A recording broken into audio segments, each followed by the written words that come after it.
Alors bienvenue à vous dans cette série de vidéos où je vous apprends à tirer les cartes, que ce soit pour vous ou pour les autres. Dans cette deuxième vidéo, on va parler de si vous avez besoin d'un don ou pas pour tirer les cartes.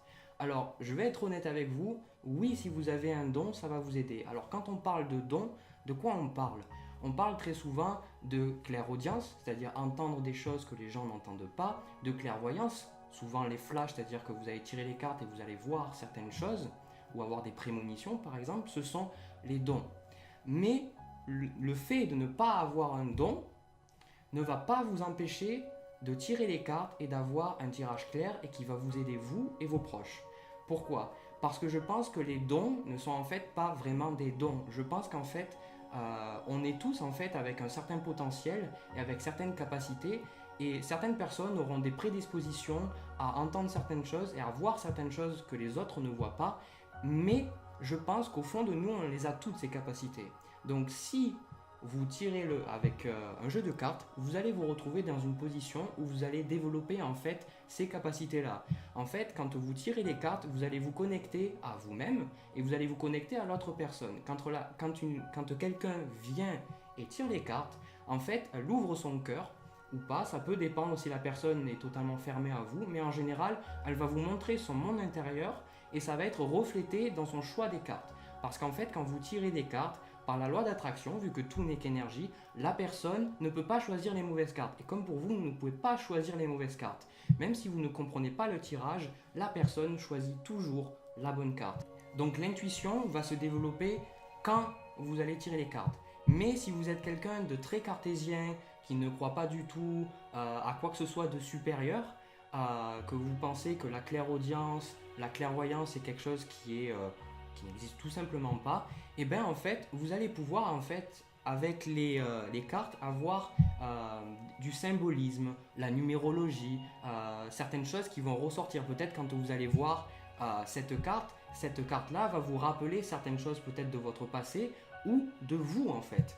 Et quand vous allez lire le livret aussi, que ce soit en fait les petits livrets que vous avez avec les jeux d'oracle ou alors un gros bouquin sur les tarots, vous allez en fait avoir une description assez exhaustive de toutes les choses que cette carte peut représenter et en fait à vous après de faire le tri. Mais là encore, même si vous êtes très cartésien, certaines choses vont beaucoup plus sonner vraies que d'autres.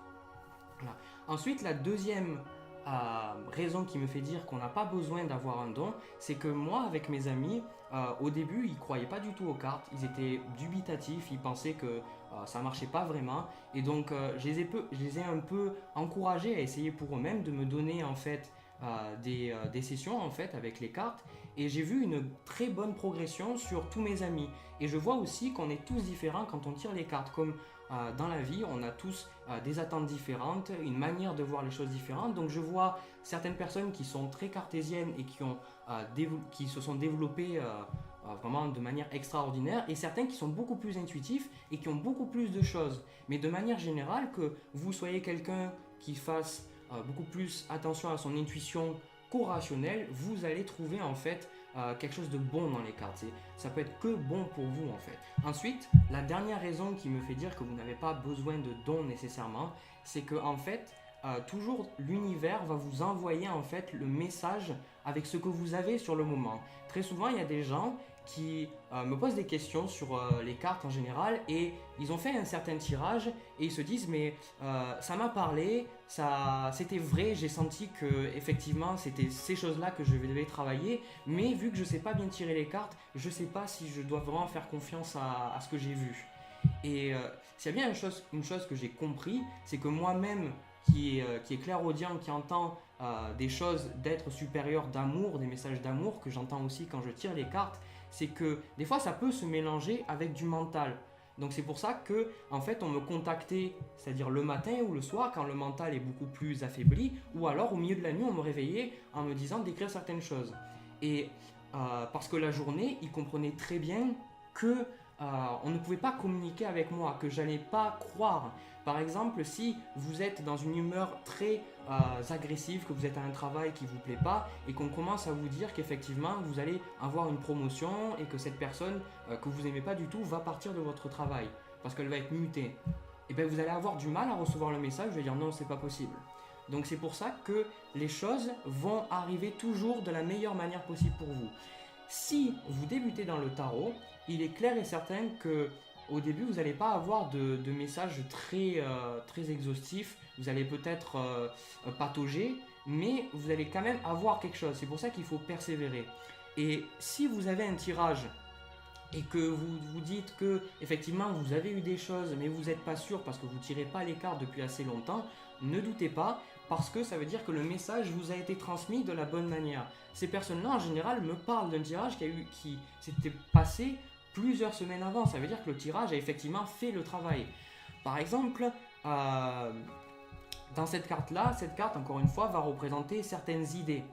Si vous ne savez pas ce qu'elle représente, par exemple, moi au début, je ne savais pas ce que représentaient les arcanes majeurs. Je suis quelqu'un de très intuitif, donc je me suis dit, je vais regarder en fait dans mon intuition, qu'est-ce que ça me fait ressentir, quelles émotions viennent et quel est le message que la carte a à me donner.